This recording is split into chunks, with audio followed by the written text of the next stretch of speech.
Welcome to the Directing Animation Livecast with Scott Weiser, going from animator in the big studios to my own studio of one, to directing the development of yet another new series at Space Station Animation while continually crafting these passion projects, these 10 dynamic feature film pitches.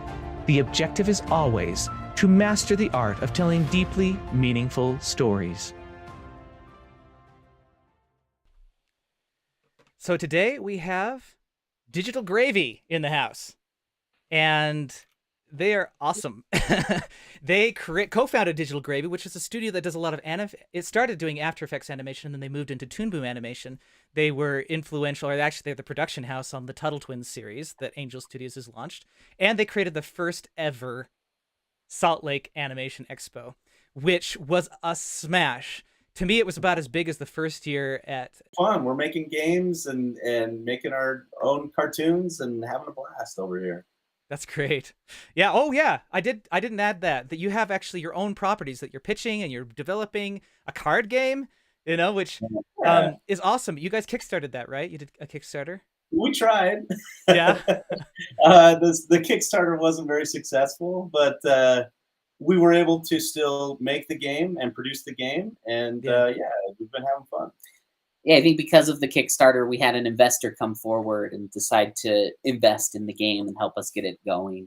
Kickstarter's a beast, man. It's so hard. I'm doing my fourth next month, starting on August 1st. Mass Magic's coming, but they're hard. Nice, man. Well, we'll have to learn from you how to do it. But yeah, like Alex said, we were able to get an investor from the Kickstarter, and so we've been able to move forward with it.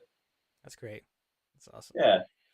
Yeah, and then we were at the CTNX last year, right, in November.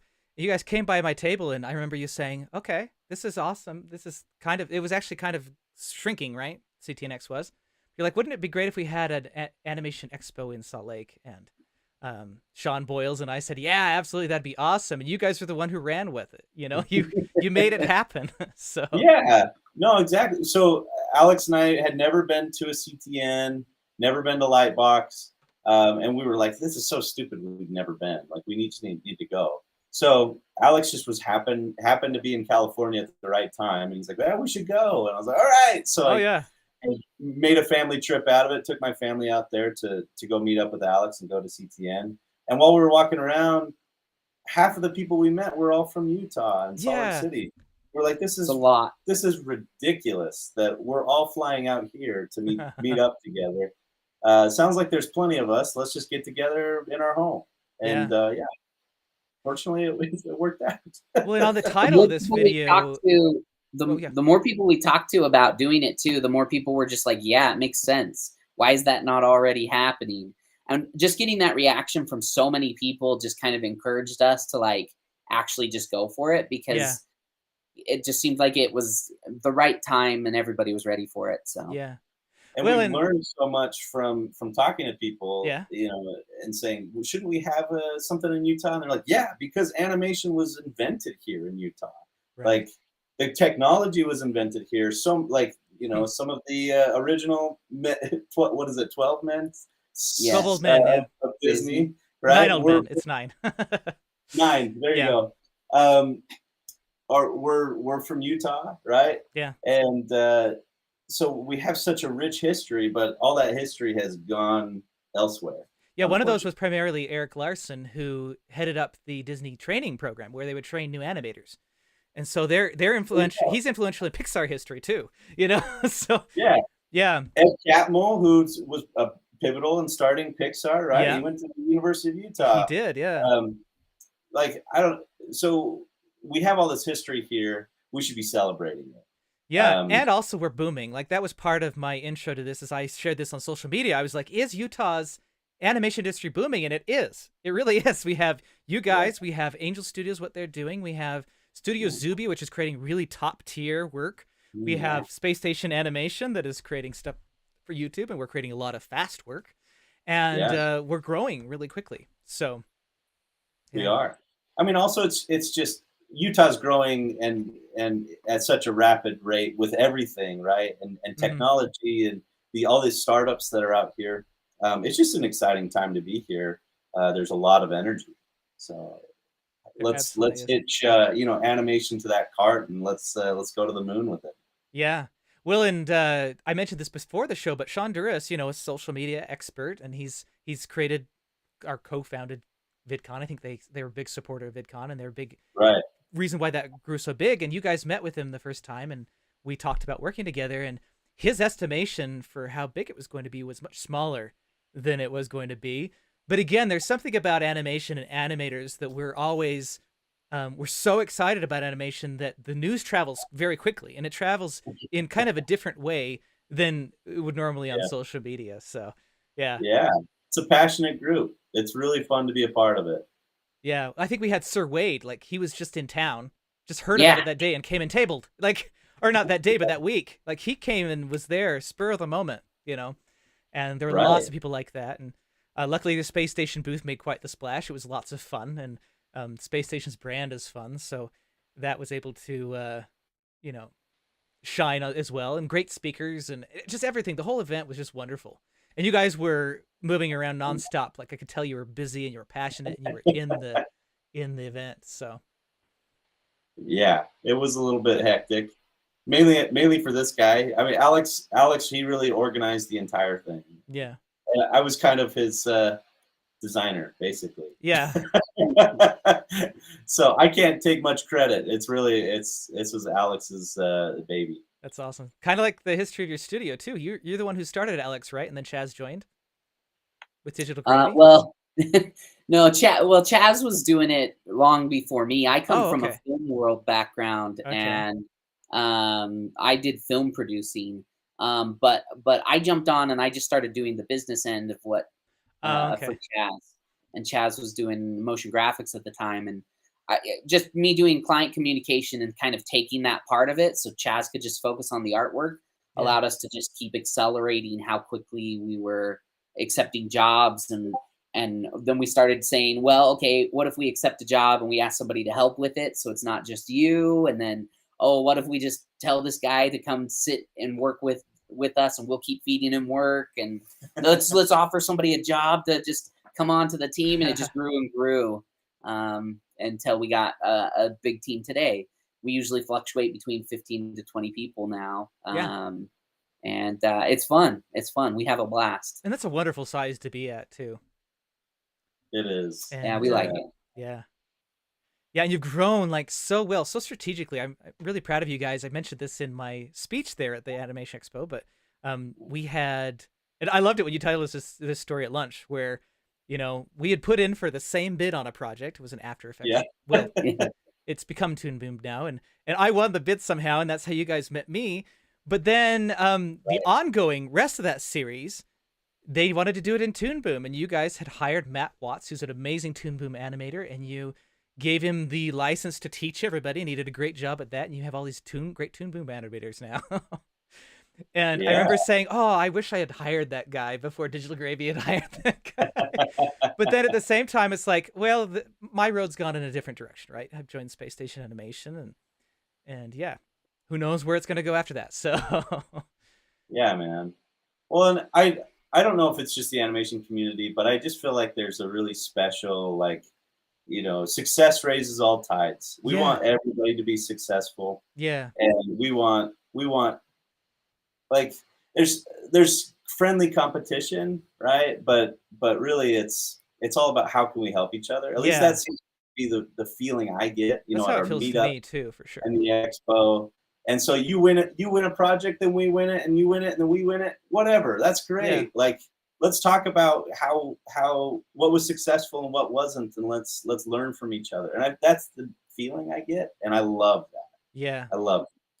Yeah, I really feel like, in areas where animation is thriving, there's a good community, and there's a lot of talking and communication between different companies and different players. And, a lot of professionals bounce around between studios, and they don't spend their whole career at one studio. Mm-hmm. So having good relations with lots of studios allows for those creative minds to kind of go to where there's exciting projects happening, to be involved in those. And it really, success in the animation industry allows everybody outside of the animation industry to know that this is a this is a successful path to use animation for what I want to do, for my business, for my project. You know, animation is something I want to watch. And so like success for animation is success for the whole industry. Absolutely. I love that. What drew you to Chaz's business, Alex? I'm very fascinated by this. I'll prelude this question. For years, I've looked for the right producing partner, right, to help me get my things off the ground. And I have several candidates right now, but it takes a long time to like kind of figure out which partnership's going to work, right? And so yours works so well, it seems. And it's something that's rare and beautiful and admirable, you know? So I'd love to hear about it. Yeah, well, I mean, I was from the film world, and I had lost my network when I moved here to Utah from Colorado. Okay. And I was trying to do a business where people would come with a group of friends to a little studio that I had and run them through making a movie, the experience. We'd put them in a cockpit in front of a green screen and have them say some lines. I got a bogey on my tail. I can't shake him. And then they'd jump out and their buddy would jump in and say, hang on, I'm going to blast him. Right. And then we'd edit together with some animation and make it look like they blew up the Death Star or something. Right. And then they get to keep a little video that they made with their friends. That's the business I was trying to start at the time. And so I was at FanX, and I was filming people in front of a green screen, and I was doing all this stuff. And I was like, man, I really need somebody who can do some animation. So when I met Chaz, I moved out here to Tooele and met Chaz. I was like, we should work together. I'll do something for you. I'll do some of your business stuff that you don't want to do, and you can do some animation for me. Mm-hmm. We'll do like a work change or something. And after a while, he's like, you're really good at this business stuff. Just come work for me. Yeah. And I was like, sweet. You know, that sounds like a better deal anyways. Let's just do that. And so I just started doing the business stuff. And that's kind of how it's been, is I kind of focus more on the overall business side of things. And then Chaz gets to focus on the art side of things. And so we kind of have our domains there in the company and our responsibilities. And then one of the things that I think makes it really successful is we yin yang really well, and we kind of push and pull on each other. Mm-hmm. And so I'll be advocating for the timeline and what the client's asking, and Chaz will be advocating for the art and what will look best and be most beautiful. Yeah. And then we end up at a nice balance because we're both kind of pushing for those things, and we find the right spot. Whereas if it was all just my way, it would get done fast, but it wouldn't be that great. And if it was just Chaz's way, it would take a long time and never get finished, but it would look beautiful, right? Yeah. And so that yin yang, that push and pull, creates a good balance. Yeah. And Alex isn't really giving himself enough credit on how creative and how much of an artist he actually is. Less on like the visual arts, but like as a storyteller, he's so brilliant. And so there's a lot of things that like I fully trust Alex on. Yeah. And there's some times where I need to jump in and do some business stuff too, right? And so we wear a lot of hats, but we really trust each other, and we've learned how to communicate really well. This isn't my experience that I had, so I could see how well this one actually really, really is working. Yeah. I don't think I would have been able to appreciate how much this is working. So yeah, finding the right partner is huge. It really is. I like Digital Gravy better though than, what was it? Gnarly Balls? It was a really dumb name. Gnarly Walls. Walls. Okay. We had a little mascot that was a narwhal. A narwhal.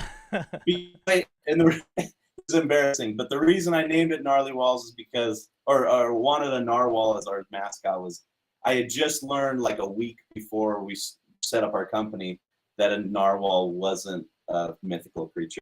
I thought it was like a unicorn that didn't actually exist, and I had just seen it, in like Elf, the movie, and I thought it was fake.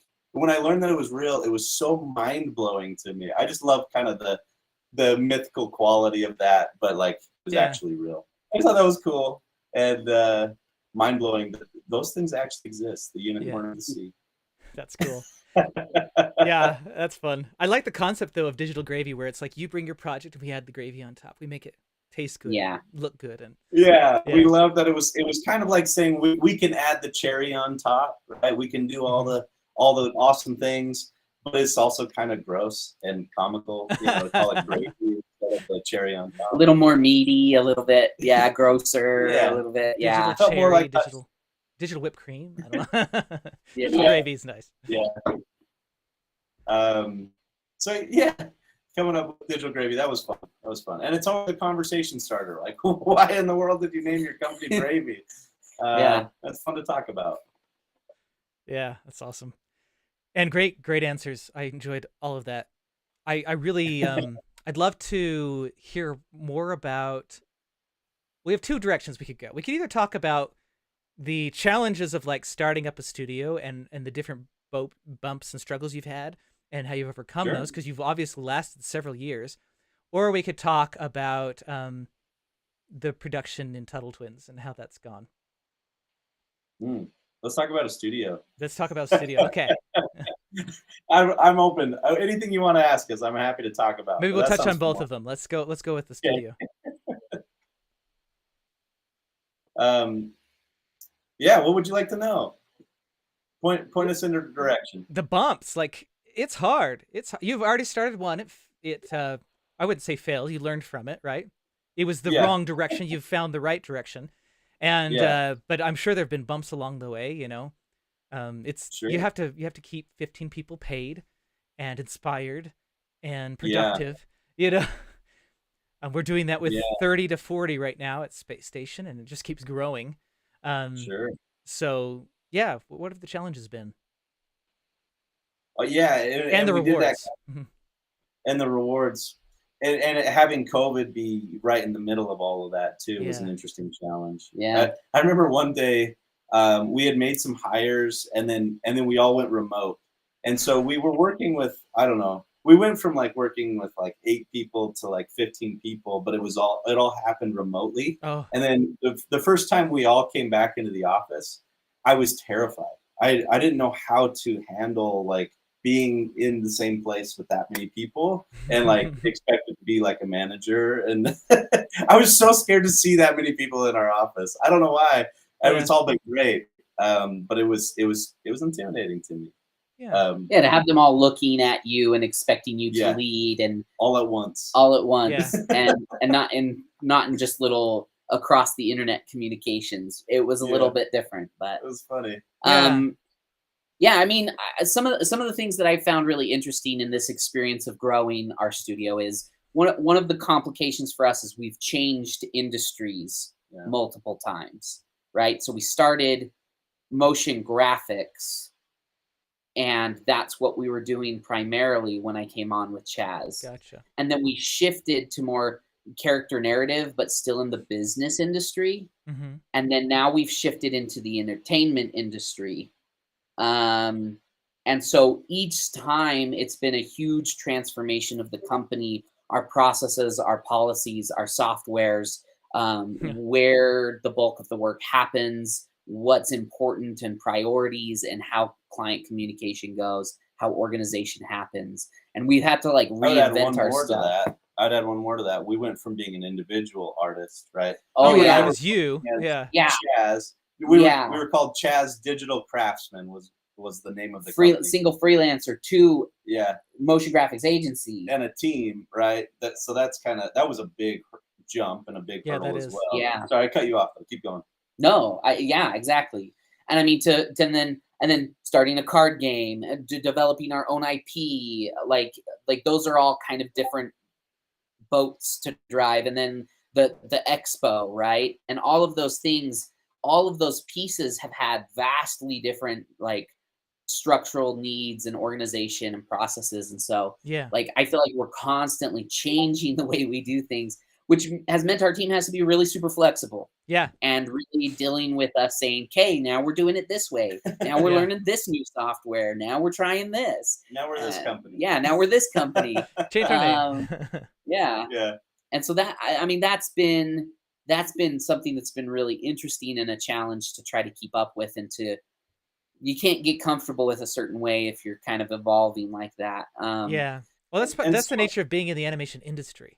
Like you have to constantly moving from one software to another, to a different organization, to a different process, to a different, I remember way back when I was at Rainmaker, which is now Mainframe Entertainment. They changed their name. Actually, I think they were Mainframe before, and then Rainmaker purchased them, and anyway, long story. But they were talking, oh, we're gonna someday use the Unreal Engine, and I was like, oh, that sounds new and cutting edge, and they still haven't. I don't know if they've done it yet. Space Station has moved to Unreal Engine, and that's been really awesome. And it seems like the whole industry is kind of moving toward that, rather than the long rendering process that we used to use. So, yeah, Wow, constantly that's changing, awesome. but also sometimes it's Tools slower are moving than you'd changing. expect. Sure. Yeah, Yeah, tools change and processes change and yeah, people change, and people do. it is it's a fast moving industry for sure.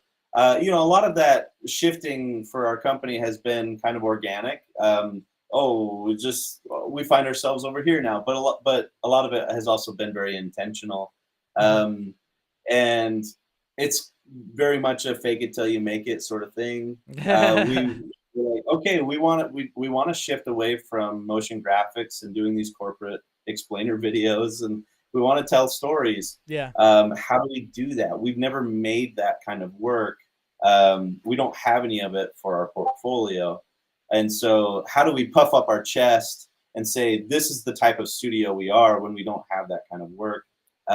So going and creating that and finding those opportunities, showcasing what you want to do instead of what you are doing in your portfolio.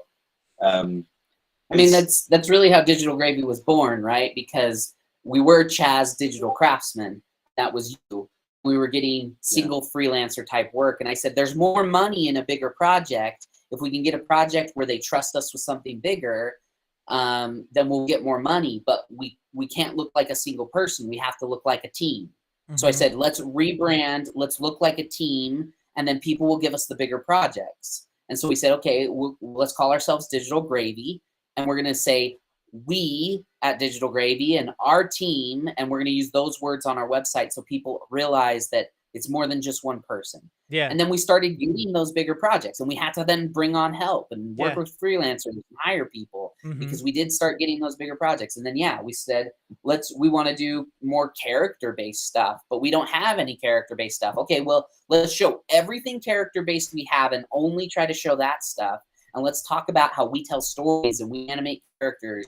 Even though we haven't done a lot of that yet, that's what we want to do. So that's what we're going to show. Yeah. We're only going to show those things. And then those kinds of projects started coming and we started getting those opportunities. And then we did, let's do series. And so we started saying, we do series, we animate cartoons. And then now we're doing Tuttle Twins. And now we're doing Covenant Path. And those opportunities are coming. And so, we kind of determine an anchor point of what are we trying to achieve. And then how do we show that we're capable of doing that, and show people that's the kind of work we do and that's what we want to be doing. And so That's great. You actually asked, I was going to ask another question, but you answered it, Alex. One thing I thought was very smart that you said, Chaz, was that some of it was intentional and some of it was organic, because that's how that's how an artist's career works, even, where you're trying to like intentionally create these little passion projects to say, this is the kind of work I want to do. But then you get other types of work. So then you're like, okay, I have to do this and this and this. That's how, I ended up doing 2D animation and storyboarding, even though I trained in CG, just like, I would always just say yes. I would say, oh yeah, I can do that, and then I would figure it out because I knew I was an artist. I knew I had the ability to achieve a vision and find the resources and make those happen. And now doing it with a team is a whole new beast. Yes, absolutely.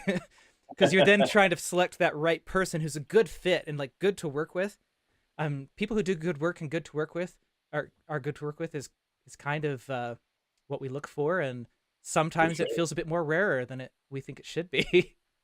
Yeah, I mean, to touch on that, we set up shop in Tooele, it's a small town out in the boonies a little bit, and it's not close to anything. And we as we started bringing people onto the team, or trying to, we're like, how are we going to find people that are willing to be here in Tooele that we can afford, that have some skills?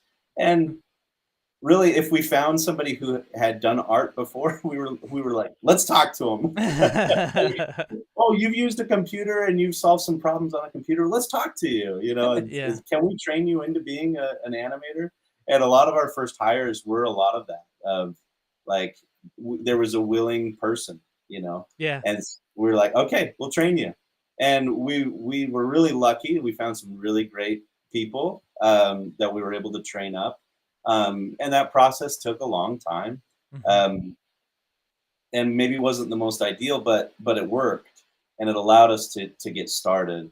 And then Yeah. we entered sort of a new phase where we were able to start hiring kids out of college. The BYU animation program is stellar, and Yeah. we were starting to hire those kids. Mhm. And so we're getting people with experience now, and that was a game changer. And now UVU is starting a Toon Boom program, right? And that's Yeah. going to be a game changer to have access to such a pool of talent who are trained in the specific software we've hitched our cart to. Yeah. That's going to be great. And Matt, who was on our team, has been teaching there, and so we've been trained in the same way that they've been trained, right? So that's starting to get really exciting, where we're now in this arena where we can hire a bit more proficient people. Get people into the game faster rather than having to spend a lot of time on training someone in how animation works and how the software works and things like that, which is usually when we bring someone onto the team, that's what they do for the first month, is they're just learning how things work. And right. And a lot of that's because we've had to be scrappy, right? We're not a big studio. We started from scratch. We didn't have any funding, right? Yeah. And so we had to be able to be pretty scrappy that way. But I think what the cool thing about that is it forced us to be an education company as well. And so that's a big part of the way we're structured is we teach each other, and we have classes, and every morning everybody spends an hour learning something and then sharing what they learned. And that's just a big part of how we function. And that's one of my favorite parts as well. Yeah, we're doing a lot of that too, because we have, we're scrappy right now at Space Station as well, and we have to bring in people who we can see a lot of promise there, but we know that we can get them for a little bit better a price than somebody who has a ton of experience. Sure. And but luckily we've been able to find these people that are just gems, and they're really hungry to learn, and they're hungry to deliver. And sometimes we put a big challenge in front of them and they just tackle it. Yeah. And isn't like that's so key, is that the hunger and the passion has to be there. And I'm finding that, you can hire the most talented person in the world, and if the hunger and the passion isn't there, it's going to be hard to keep them around and keep them invested. And you really need to feel that passion. Otherwise it starts falling apart pretty fast, even if they're crazy talented. Yeah. Have you had an experience with that? Somebody's crazy talented? And I mean, we've had some talented people that have come onto the team, but then we were just more of a stepping stone for them, right? So they never really had heart in it. They were very talented. They worked extremely well, but they were only here for a while, and then they moved on to a new opportunity. And that just, they were constantly chasing something else. Yeah. Where we've had people who have been like, wow, this is such a cool company. I really love this place. I'm excited to be here. And maybe their skill level isn't very high, or they're not very experienced, but they're so invested in what we're trying to do that they're just like, I'll figure it out, whatever it is, just let me know, and I'll go watch YouTube videos until I can know how to do it, And that kind of an attitude ends up being more successful for a team than somebody who's really talented and can get something done fast, but then ultimately is kind of looking around at other options instead of trying to really invest in how do I grow Digital Gravy, right? And you can't fault anybody for seeing Digital Gravy as a stepping stone. I mean, we're a small studio. I've been there. I've worked at lots of places that I've seen as a stepping stone. Yeah. And so that's, but being on the other side of that, being a manager and owning a studio, like, it's really, really nice when you find those people who want to be here, right? Yeah. It makes a huge difference. But I also think you need both, right? You need people who are at a really, really high level, who can lift, right, and pull the team up to a new level. But then you also need those people who are just like gonna hunker down and be like, yes, this is where I'm staying. You need both. So I was talking to Studio Zubio's founder, Stephen Candell, who's also been on the show, great guest, one of my favorite shows, and he was talking about James Baxter. And if you've been in animation for very long, you know who James Baxter is. If you haven't, he did the opening sequence of Enchanted. He's an animator that just touches so many different projects and just like brings this magic touch, you know. And he was saying, you don't keep James Baxter on a project for long, you know. Right. Let him bring that fire and that amazing spark, and then let him move on to something else. And yeah. So I like how you came in and said I don't fault those kinds of people. And I actually, the thing I think that makes James Baxter a little bit different, and I try to function this wherever I'm going, is I give 110% to that right then, you know. And I'm looking for that spark. I'm looking for that powerful thing to explode. And then handing it off and saying, here, take the baton. You're a talented artist. Take the baton. You want to be here forever. Take the baton, you know? So, yeah. Absolutely. So I think it can work. I think if you're going to be that kind of artist, you should definitely be very mindful of the perspective of the business owner, you know, and what they're looking for. That's really key. I think that's how I wanted to see myself, is I'm the best, and I'm just going to bounce around all these places. Nobody can tie me down. You know, like, and that's how I wanted to be. It's just interesting sitting in the other seat, you know, and it definitely has changed my perspective. And if you're mindful and respectful of the perspective of the business you're working for, I think that's really what matters most. Yeah. One thing I wanted to talk about it's been interesting is we started out with this really small team of people we trained up, and they were all awesome. I loved them. Maybe I even loved them too much. Like it was really painful for me when they decided to move on to bigger and better things. And that was a big learning experience for me as a business owner, was learning that people move on, and that's okay. Right. And you should be excited for them to have bigger and better opportunities. That was just a unique learning experience. It felt like a breakup, you know. It felt like I've been in a relationship, like a romantic relationship, and breaking up is hard. It's painful. It almost felt the same to me in a different way, obviously. Well, thank you for being willing to be vulnerable and just share that. That's awesome, you know, because we are talking about the pitfalls, and this is part of the nature of building a studio. It sounds like, you know, where you're gonna have some people who stick around. You're gonna have some people that it's gonna feel like a breakup, and I'm sorry that it's been that harsh, you know. Do you stay in touch with them? And sometimes you have to let people go, right? Yeah. Like sometimes it's not working for anybody, and you have to address that situation and say, hey, I don't think this is working. Yeah. Let's not keep doing this if this isn't working. And all of those situations are hard. Those are really hard things, especially when you build friendships with these people and you care about them. You want them to succeed, but you know, you have to just say this isn't working. I was talking to another business owner recently. He's like, I've got to fire my person today. It was a fairly new business. And you know, I could just see like the heartbreak already on his face, you know? Oh yeah. And I think after we fired our first person, I laid on the couch for like a whole weekend, you know? Really? Like, I feel awful. I'm the worst person ever. But, you know, it's hard. It's hard. Yeah. But it has to be done as well. If it's not beneficial for both parties, it just has to be done.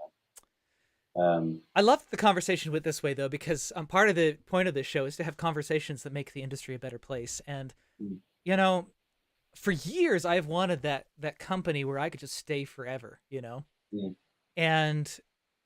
But then after going from company to company to company, because that's how the industry works, like I'm like, oh, maybe this is the one, and then something new. Maybe this is the one. No, that one ended, you know. So then it's almost like artists become used to that idea of hopping from place to place. The question is, how can we build companies where people will want to stay for good? You know, how can you build that place where that artist sees, this is where I could see myself forever. But I would say though that we talk about this, right? Like we've noticed like springtime, people get restless. And that's always like the time we're most afraid that people are going to tell us that they're leaving. Because I feel like once you get through the winter and through all the holidays and you're back to like New Year, fresh start, it's getting warm again. Everybody starts thinking on self-improvement and how do I better my life? And nobody wants to sit in front of a computer. They all want to be outside. Everybody gets antsy to be out, spring fever. I feel like that's a lot of times when people start looking for new opportunities and change. And so like, I know we've said in the spring, we need to make sure we're doing something really fun and exciting and engaging, right? Well, that's really We good. have a Yeah. good project to be Yeah. working on. That was one of the things that I think was great about the expo was that was sort of a early year spring project as we were getting Yeah. ready to start things off, and everybody was really excited about how do we pull off this really exciting, you know, event. That's great. And I think that's only one thing. I don't think that's everything, but that's something that we've noticed that we try to do is like, how do we make sure spring feels like new opportunities inside the company? People are Yeah. getting to try new things, to grow, to learn. They're seeing new opportunities and not just the same thing continuing day after day. How do Yeah. they see that they're going to grow? Yeah. And you want to do things often too. Like, I like the springtime. Like, that's awesome. And that's a really good point. And I can see that like all over my experience. And yeah, but also like you also want to create these ongoing things. So I know at Space Station we do lots and lots of parties that and sometimes fly a lot of people out and just do these things to have a lot of camaraderie. But also we're dealing with animators. So something I found is these one-on-one conversations that we can create as a director or a producer, where you're really caring about that individual and what that person is interested in accomplishing at like Space Station or Digital Gravy and their career, right? And then so you can start to kind of craft and fashion that for them, you know, and be a big part of that. And then you're helping them. And if they move on to another place, you know that like at least you were a part of that, you know. And I mean, having those kinds of conversations, I've saved a couple people from leaving Space Station, you know, or helped them decide not to, because they were starting kind of at the end, what they saw, and I was able to talk to them and say, wait, there's a lot more beyond that, you know, and they were able to say, yeah, I really should stay at this opportunity because I can see how it meets my goals. So just a conversation for animators, I think, is huge. We're such introverts, right? And we don't often, well, a lot of us. I'm more of an ambivert, but we don't often put ourselves out there as artists. And so sometimes, you know, as a leader, you need to go to the person and say, how you doing? You know, can we talk about this? And proactively doing that. Like these conversations I'm mentioning, I had no idea they were thinking about leaving. Yeah. I was just trying to be a good leader and really care about my people. And then I discovered that. And then I was like, well, good thing I did this proactively, you know? Yeah, no, that's huge, man. Being able to have those kind of conversations. I think we've had times where we've been really good at that, and other times where we've been out of practice with that. Mm-hmm. The hard part is consistency. Yeah, you know, making sure you're having those conversations frequently. And you don't want them to feel forced either. They should happen naturally and organically. Like just how are you doing and how are your goals and how are you feeling about, you know, and then just kind of just keep prompting them as they speak, you know. But exactly. Absolutely. Yeah. And I putting myself in their shoes, if I feel like my employer knows what I care about and what I want to see out of my career and is trying to help me get there, then that's going to help me feel comfortable, you know, and to stick around. If once I start feeling stagnant, that's when I'm going to want to start looking around, you know. Yeah. So as long as we can try to provide growth for people, I think that's really helpful. This is a really simple one, but also just keeping things changing, right? Our work space, even if just things change, you know, art goes up, art comes down, art goes up, art comes down. We shift around where we're working. So if things feel a little different, that can kind of create a little bit of energy and buzz and excitement again, and avoid the stagnant, right? Yeah. Well, artists do not want to stagnate, you know? Exactly. We want to be constantly inspired and making things. Yeah, exactly. So that's something we've tried to do, but could always be better at as well and be more consistent with. Yeah. That's great. That's a great combo. So now we'll get to the final little bit that I always do in the show, and that's the Get Wiser moment. Okay. The Get Wiser moment question is, if my goal is to get the highest concentration of truth into a story, what approach would you recommend? Highest, I have to break that down, man. The highest concentration of truth in a story. Yeah, I don't want a dash of orange juice. I want the concentrate in my story. Highest concentration of truth. Well, I think beginning with and defining your truth first is probably a great way to go. Yeah. And so knowing what that truth is going to be going into your story, or at least very early on, I think it's going to be essential. I mean, I'm a huge story guy. I love stories, and I feel like themes are a really super important part, right? And I guess you could also say, like, perhaps that's your truth. It's the message you're trying to share. It's what people are going to see and relate with and understand and learn from and grow from. And that's super important to me when I watch a story, or read a story or whatever. What was the truth, and do I feel like I learned from it and got what I wanted out of it? And do I agree with it, and do I feel like they portrayed it well? Anyway, so I analyze that kind of stuff all the time, and that's really exciting to me. And so I often find that you do have to be clear in what your truth is. If you don't know what it is and you're trying to tell a story, you don't even know what that truth is, it's going to be really hard to have a strong truth in there. I don't know. Is that kind of what you're talking about? Yeah, I just asked the question to all the guests, and I get different answers every time. It's a fascinating discussion, and it's something that truth, because you're saying your truth, but you're not meaning like the truth I'm creating for myself, right? You're talking about which theme are you focusing on? Are you talking like your truth, like anybody can have their own truth? I'm talking about like the theme of a story, I guess. Because it's interesting, and I like that you pointed out, like, do I agree with this? As I was writing Mass Magic that I'm going to Kickstart on August 1st, I was terrified of the story. Because as the truth was starting to unfold to me, and I was taking all these different perspectives and seeing what happened with them, I was like, do I believe this? Do I agree with this? I don't think I do. And it was a scary journey, but it's also a scary story. It's kind of spooky. It's about masks that steal kids' identities.